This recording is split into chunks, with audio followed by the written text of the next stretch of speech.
اللہ تعالیٰ نے قرآن کریم میں ایمان کی دو جہتوں کا ذکر کیا ہے۔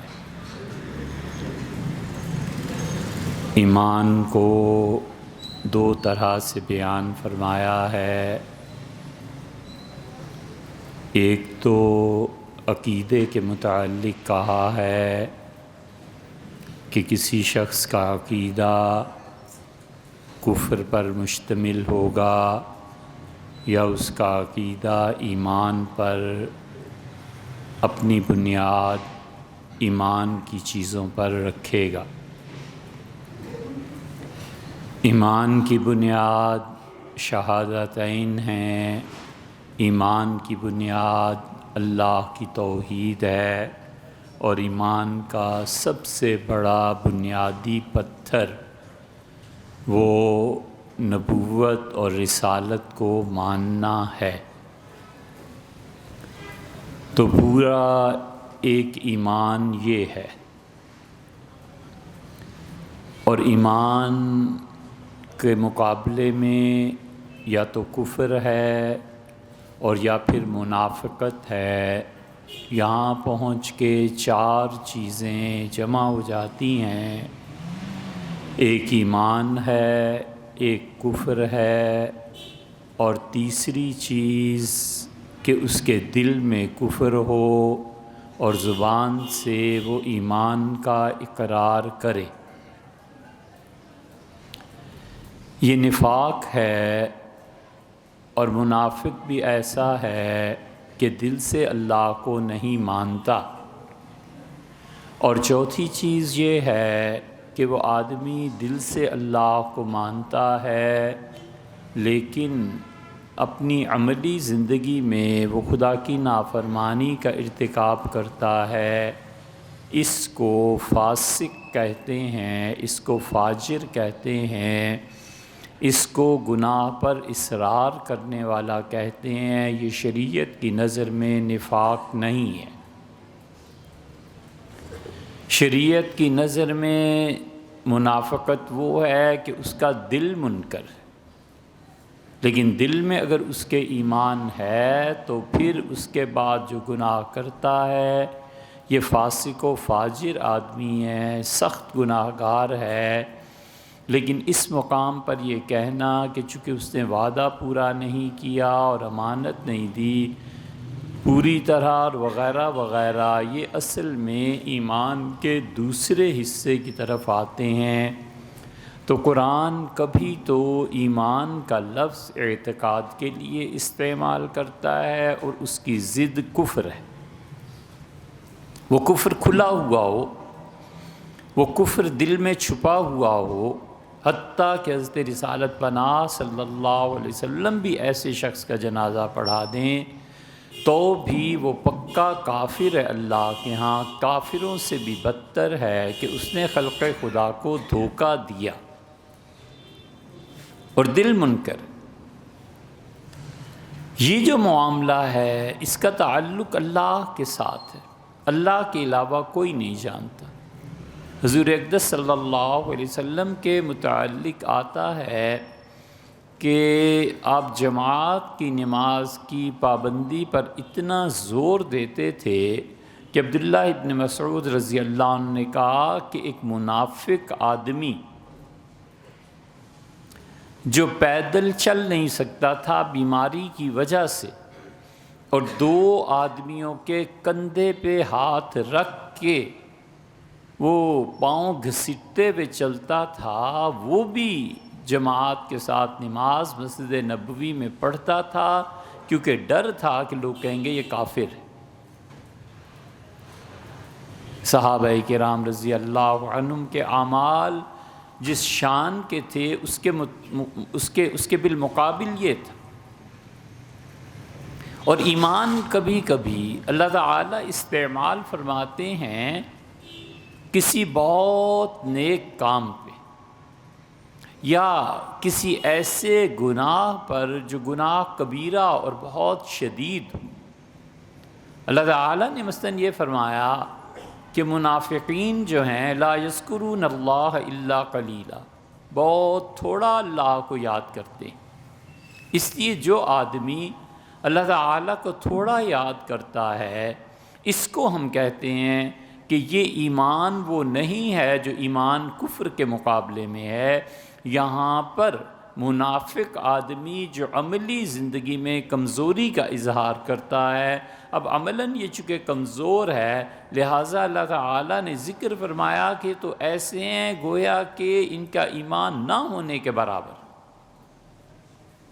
نماز کے متعلق فرمایا کہ ما کان اللہ لیضیع ایمانکم، اور اللہ ایسا نہیں ہے کہ تمہارے ایمان کو ضائع کر دے۔ یہ سوال اس موقع پہ اٹھا جب قبلہ تحویل کیا گیا اور قبلہ بیت المقدس کی بجائے بیت اللہ قرار پایا، تو صحابہ رضی اللہ عنہ نے کہا کہ اللہ کے رسول، وہ جو نمازیں ہم نے پڑھی تھیں آپ کیا فرماتے ہیں، ان کا کیا ہوگا؟ وہ تو اس طرف کو منہ کر کے پڑھی تھیں۔ اللہ تعالیٰ نے آیت نازل فرمائی اور فرمایا کہ وما کان اللہ لیضیع ایمانکم، اللہ تمہارے ایمان کو ضائع نہیں کرے گا۔ وہاں ایمان سے مراد تمہاری وہ نمازیں، وہ اللہ ضائع نہیں کرے گا۔ تو آپ دیکھیں اعمال پر بھی ایمان کا اطلاق کیا ہے۔ صحیح بخاری میں آتا ہے رسول اللہ صلی اللہ علیہ وسلم مال تقسیم کر رہے تھے، اور ایک غریب آدمی تھا، سیدنا سعد رضی اللہ عنہ کا وہ دوست تھا۔ تو سعد رضی اللہ عنہ کہا کہ اللہ کے رسول، جب آپ مال تقسیم کر رہے ہیں تو اس کو بھی دے دیں، اور واللہ خدا کی قسم یہ ایمان والا ہے، مومن ہے۔ تو رسول اللہ صلی اللہ علیہ وسلم نے فرمایا کہ مؤمن یہ ایمان والا ہے، او مسلم یا مسلمان ہے۔ ایمان اور اسلام میں فرق کیا۔ قرآن دونوں جگہ ایمان کے لیے بھی کہتا ہے، نماز پڑھنے کو ایمان کہتا ہے، اللہ کا ذکر تھوڑا کرنے پر وہ کہتا ہے کہ یہ نفاق ہے، اللہ کا ذکر زیادہ کیا کرو۔ اس لیے ایمان اور اعمال میں ہمارے حضرات نے فرق بیان کیا ہے۔ جتنا ایمان دل میں مضبوط ہوتا ہے، اس آدمی کے اعمال میں بھی اتنا ہی نکھار ہوتا ہے۔ اور جو چیزیں اللہ پر ایمان لانے کی ہیں، اللہ تعالیٰ نے بار بار ان کا تذکرہ فرما دیا ہے کہ اللہ کی ذات اور اللہ کی صفات پر ایمان رکھنا۔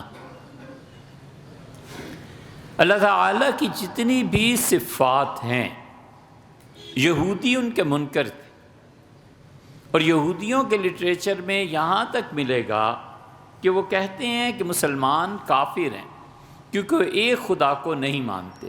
مثلاً وہ کہتے ہیں کہ رزاق ہے، رزق دینے والا ہے، تو کیا یہ اللہ ہی کی ذات رزق دینے والی ہے یا رزاق نام کا کوئی اور خدا ہے تمہارا؟ یہودیوں نے مطلقاً اللہ کی صفات کا انکار کر دیا۔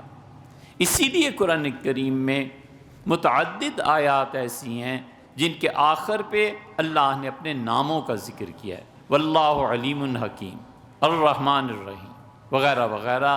اللہ بار بار اپنے صفاتی ناموں کو لاتا ہے، اور قرآن رد کرتا ہے یہود پہ کہ تم یہ ظلم نہ کرو، اللہ کی ذات اور صفات اپنی جگہ پر اٹل اور ایمان کا حصہ ہیں۔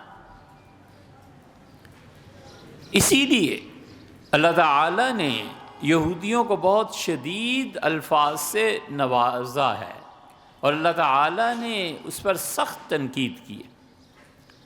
یہودیوں نے کہا کہ اللہ تعالیٰ جو خرچ نہیں کر رہا ان مسلمانوں پہ، تو اس کی وجہ یہ ہے کہ اس کے پاس مال نہیں رہا۔ اللہ نے فرمایا غلت ایدیہم، ان کے ہاتھ خود محتاج ہو جائیں، وَلُعِنُوا بِمَا قَالُوا، اور جو کچھ انہوں نے کہا خدا کی لعنت پڑے اس جملے۔ بل یداؤ مبسوطتان، اللہ کے دونوں ہاتھ کھلے ہوئے۔ بنیادی طور پہ ایمان میں تین چیزیں ہیں اللہ کی صفات میں جن پر ایمان ہر مومن کو لانا چاہیے۔ چونکہ ایمان کو پڑھتے پڑھاتے نہیں نا، اور ایمان کورس میں نصاب میں بھی شامل نہیں، نہ اللہ کی ذات، نہ اس کے صفات، نہ سیرت طیبہ، نہ صحابہ کرام رضی اللہ عنہم کی جد و جہد اور ساری چیزیں کہ ہمارے نصاب کا حصہ نہیں ہیں۔ تو اس لیے بچوں کو کیا پتہ یہ کیا چیزیں ہیں، جس طرح وہ دنیا میں آئے اسی طرح چلے جائیں گے۔ بالکل ایسے اجتناب ہے اس تعلیمی نظام کو خدا کی ذات اور جن پر اس نے انعام فرمایا ان سے، کہ وہ اس کو چھو جانا بھی حرام سمجھتے۔ اللہ تعالیٰ کی 8 صفات ہیں جن پہ ایمان لانا ضروری ہے۔ اللہ کی وہ 8 صفات ایسی ہیں کہ اس کے مقابلے میں ان صفات کی نفی نہیں باندھی جا سکتی، ان کو کسی صورت ختم نہیں کیا جا سکتا۔ اللہ تعالیٰ کی صفت علم ہے، اللہ علم والا ہے، بار بار اپنے علم کا اظہار کرتا ہے۔ انزلہ بعلمہ، اللہ نے فرمایا ہم نے اس قرآن کو نازل کیا اپنے علم سے۔ اللہ کا علم کتنا ہے کوئی نہیں جانتا، لا متناہی ہے۔ علم کے مقابلے میں جہالت ہے۔ اب جہالت کو علم کے مقابلے میں جب لائیں گے تو اللہ کے لیے یہ ہو سکتا ہے کہ اسے کسی چیز کا علم ہی نہ ہو۔ اللہ ارادے والا ہے، وہ ارادہ کرتا ہے جو وہ چیزیں ہو جاتی ہیں۔ اس لیے جو صوفیہ کہتے ہیں نا کہ یہ ساری کائنات اللہ کی ایک تجلی ہے، ایک ہے تجافی اور ایک ہے تجلی۔ ابن عربی رحمۃ اللہ علیہ نے فتوحات میں اس بات کو بیان کیا ہے، اور دیگر صوفیہ نے بھی۔ یہ پوری دنیا، پوری کائنات اللہ کی ایک تجلی ہے۔ اللہ نے ایک مرتبہ طے فرما دیا، ارادہ کیا کہ دنیا وجود میں آ گئی۔ اب اللہ تعالیٰ کے ارادے کے خلاف کیا ہے کسی کا ارادہ نہ کرنا، اللہ میں یہ نہیں ہو سکتا۔ اللہ کی تیسری صفت ہے حیات، حیات کے مقابلے میں موت ہے، اللہ کے لیے کیسے مانا جا سکتا ہے؟ اسی لیے وہ کہتا ہے لا تأخذہ سنۃ ولا نوم، اللہ کو نیند، موت تو درکنار، نیند اور اونگ بھی نہیں آتی۔ تو علم، حیات، قدرت، سمع، بصر، کلام، ارادہ اور تکوین، یہ اللہ کی 8 صفات ہیں جن پہ ایمان لانا ضروری ہے۔ اور اللہ کی دوسری قسم کی وہ صفات ہیں جہاں خدا کے مقابلے میں جو اس کی مخلوق ہے اس کا تعلق بنتا ہے۔ اللہ اس وقت بھی رزاق تھا جب اس کائنات میں وہ تنہا تھا اور اس کے علاوہ کوئی چیز نہیں تھی، لیکن اللہ کی صفت مغفرت کا اظہار کیسے ہوتا جب کوئی نافرمانی کرنے والا ہی نہیں تھا؟ اللہ تعالیٰ رزق کو کسے دیتا؟ کوئی کھانے والا ہی نہیں تھا۔ اللہ نے اس لیے ایک نظریہ یہ بھی ہے کہ اللہ نے اس کائنات کو پیدا کیا اپنے صفات کے ظہور کے لیے۔ اللہ نے اس کائنات کو پیدا کیا تاکہ یہ صفات ظاہر ہوں۔ اللہ کی صفت رزاق، رزاقیت کی صفت خدا کی ظاہر ہوئی جب خلق پیدا ہوئی، بھوک لگی، مانگا اللہ سے، گناہ ہوا، اللہ سے مغفرت کو طلب کیا، بارش نہیں ہوئی، خدا کی رحمت کو مانگا، وغیرہ وغیرہ۔ یہ سب صفات جن کا تعلق مخلوق سے ہے اور خلق پر خدا رحم فرماتا ہے اور اپنی صفات کا اظہار کرتا ہے، ان کا بھی ماننا ضروری۔ یزید فاسق و فاجر، بدبخت حکمران، وہ گیا تھا ایک غزوے میں اور سیدنا ابو ایوب انصاری رضی اللہ عنہ کا انتقال ہو گیا۔ ہمارے حنفی فقہا میں خود اس بات پر اختلاف ہے کہ یزید پہ لعنت کی جائے گی یا نہیں کی جائے گی۔ تو جس شخص کا مسئلہ اتنا سنگین ہو کہ فقہا میں سے کچھ کہیں کہ لعنت کی جائے، خود حنفی فقہا بلخ اور بخارا کے ان دونوں میں اختلاف، اور کچھ کہیں چھوڑو اس کام کو، دفع کرو۔ اس لیے نہیں کہ یزید اچھا تھا، اس لیے کہ اگر یزید کو تم برا کہو گے تو پھر پیچھے تک نہ بات چلی جائے۔ حضرت ابو ایوب انصاری رضی اللہ عنہ نے کہا اپنی وفات سے کچھ پہلے، انہوں نے کہا رسول اللہ صلی اللہ علیہ وسلم سے میں نے ایک بات سنی تھی اور میں کبھی تم سے وہ ذکر نہ کرتا اگر مجھے قرآن کی اس آیت کا خوف نہ ہوتا کہ اللہ نے کہا کہ جو لوگ علم والے ہیں اور علم کو ظاہر نہیں کرتے برموقع، تو یلعنہم اللہ، خدا کی لعنت پڑے ان مولویوں پر، ان پیروں پر جو برموقع علم کا اظہار نہیں کرتے، چھپاتے ہیں اللہ کی آیات کو، چھپاتے ہیں اللہ کے احکامات کو دنیا سے، یہودی جیسے۔ انہوں نے کہا میں نے حضرت رسالت پناہ صلی اللہ علیہ وسلم سے سنا، فرمایا تھا کہ اگر تم سارے کے سارے اتنے نیک ہو جاؤ کہ تم میں سے کوئی آدمی کوئی گناہ نہ کرے تو اللہ تمہیں مٹا دے گا اور تمہاری جگہ ایک اور مخلوق پیدا کرے گا۔ اللہ چاہتا ہے کہ بندے اس سے توبہ کریں اور خدا ان کے گناہوں کو معاف کرے۔ اللہ کی صفت مغفرت کا ظہور ہوگا ہی جب بندے کوئی گناہ کریں گے، وہ کرنا کس چیز سے؟ توبہ اور معافی مانگنی۔ یہ اللہ کی دوسری قسم کی صفات ہیں، ان کو مخلوق کے ساتھ جوڑا گیا۔ اور تیسری قسم کی صفات اللہ کی وہ ہیں جس میں کبھی بھول کے بھی دخل نہیں دینا چاہیے، بالکل اس راہ کو تالا لگا دینا چاہیے، دماغ میں آئے تو اس خیال کو جڑ سے اکھیڑ دینا چاہیے۔ جہاں پر اللہ تعالیٰ نے اپنے لیے ایسے اعضاء کا ذکر فرمایا ہے جو جسمانی طور پر ہوتے ہیں، ہم سب کا عقیدہ ہے کہ اللہ تعالیٰ ہر قسم کی مشابہت سے پاک ہے، کوئی اس جیسا نہیں۔ اس کائنات کی جتنی چیزیں ہیں یہ سب کی سب عناصر اربعہ سے بنی ہیں، آگ سے بنی ہے، مٹی سے بنی ہے، اور ہوا سے، اور ہیں پانی سے۔ یہ چاروں چیزوں کی ملاوٹ ہے اور پوری کائنات اس سے بنی۔ اب زیادہ سے زیادہ انرجی آ گئی، ایک پانچویں چیز ہو گئی۔ اللہ کہتا ہے لیس کمثلہ شیء، لوگو کوئی چیز اس جیسی نہیں ہے، کوئی چیز اس جیسی نہیں ہے۔ اور اللہ کی ذات اپنے بندوں کی سنتی بھی ہے اور ان کے حالات کو دیکھتی بھی۔ اللہ تعالیٰ کے متعلق کوئی تصور یہاں پہنچ کے نہیں ہے۔ اللہ نے مختلف چیزوں کا ذکر فرمایا ہے۔ ابھی یہ آیت آپ کے سامنے رکھی کہ بل یداہ مبسوطتان، اللہ کے دونوں ہاتھ کھلے ہوئے ہیں۔ اللہ کیسے خرچ کرتا ہے؟ اس کے دونوں ہاتھ کیسے ہیں؟ حضور اقدس صلی اللہ علیہ وسلم نے فرمایا، ایک جگہ پر اللہ تعالیٰ کے ہاتھ کے متعلق ایک بات ارشاد فرمائی اور پھر فرمایا کہ کلتا یدی ربی الیمینین، میرے رب کے تو دونوں ہی ہاتھ سیدھے ہیں۔ اللہ تعالیٰ ایک جگہ کہتا ہے کہ فَإِنَّكَ بِأَعْيُنِنَا، اور آپ ہماری آنکھوں کے سامنے۔ قطعاً اس کھوج میں نہیں پڑنا چاہیے۔ جب ان آیات کو پڑھے تو دماغ میں جو بھی خیال پیدا ہوتا ہو اس کی نفی کر کے اللہ سے یہی عرض کرتے رہنا چاہیے کہ پروردگار تجھ جیسا کوئی نہیں ہے، جو تو نے بیان کر دیا بس حق، سچ ہے۔ حضور اقدس صلی اللہ علیہ وسلم نے اللہ تعالیٰ کے متعلق ایسی باتیں فرمائی ہیں، اس کے ہاتھ، اس کا پاؤں وغیرہ وغیرہ، یہ ایسی چیزیں ہیں جو متشابہات میں سے ہیں۔ اور سورہ آل عمران کے شروع میں اللہ نے فرمایا ہے کہ جو لوگ دنیا میں فتنے پیدا کرنا چاہتے ہیں، آزمائشیں پیدا کرنا چاہتے ہیں، وہ متشابہات کی کھوج اور تحقیق میں پڑ جاتے ہیں، اور اللہ کے علاوہ لا یعلم تاویلہ الا اللہ، ان چیزوں کی حقیقت اللہ کے علاوہ کوئی نہیں جانتا۔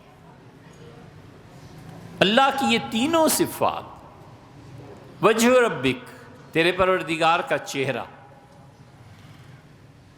حدیث میں آیا ہے، صحیح حدیث میں، کہ جہنم چیخے گی اور پکارے گی کہ کچھ اور بھی۔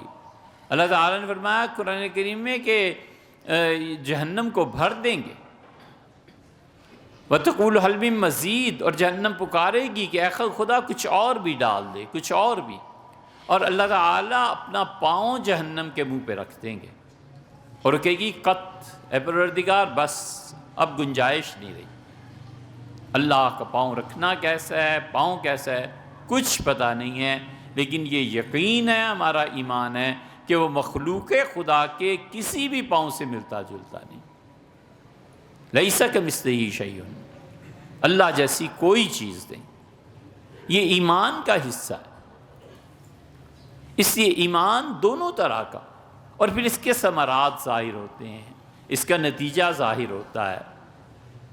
مومن کیسا ہوتا ہے؟ مثلا اللہ تعالیٰ نے 18ویں پارے کے آغاز میں ایک چیز ارشاد فرما دی کہ مومنون کیسے ہوتے ہیں۔ اللہ تعالیٰ نے بتایا والذین هم عن اللغو معرضون، وہ لوگ جو بیکار کاموں سے دور رہتے ہیں۔ اس لیے یہ جتنی بھی چیزیں ہیں اللہ تعالیٰ نے ارشاد فرمائی ہیں، یہ ایمان کے ثمرات ہیں، ایمان کے پھل ہیں۔ اللہ تعالیٰ نے فرمایا جب وہ قرآن کریم کی آیات کو سنتے ہیں تو بے اختیار ان کی آنکھیں چھلک جاتی ہیں، ان کی آنکھیں آنسو برسانے لگتی ہیں۔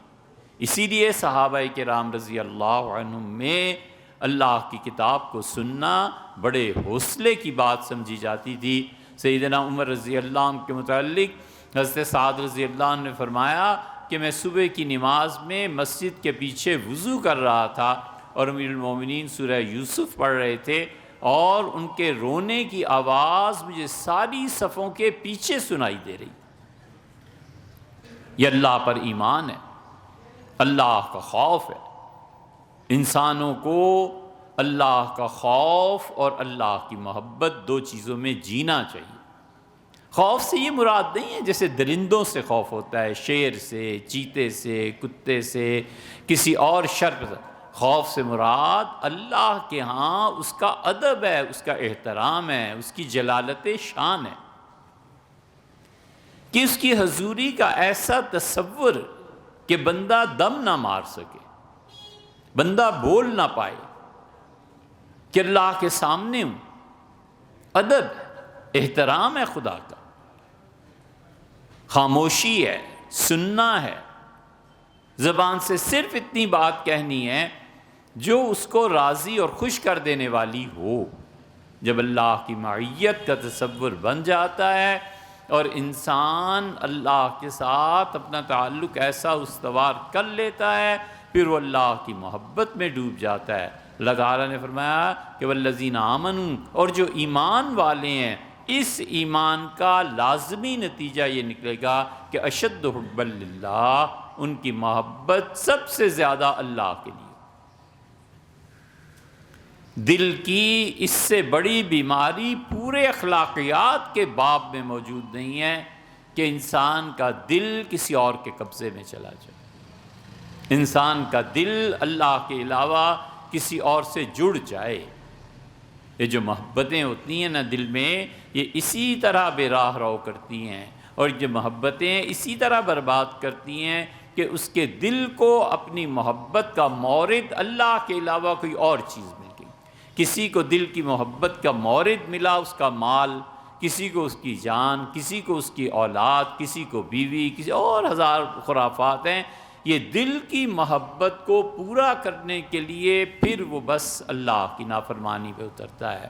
اسے پتہ ہوتا ہے کہ یہ رشوت اور حرام ہے، اس کے باوجود لینی ہے، اس لیے کہ بچوں کو ساری سہولتیں زندگی کی دینی۔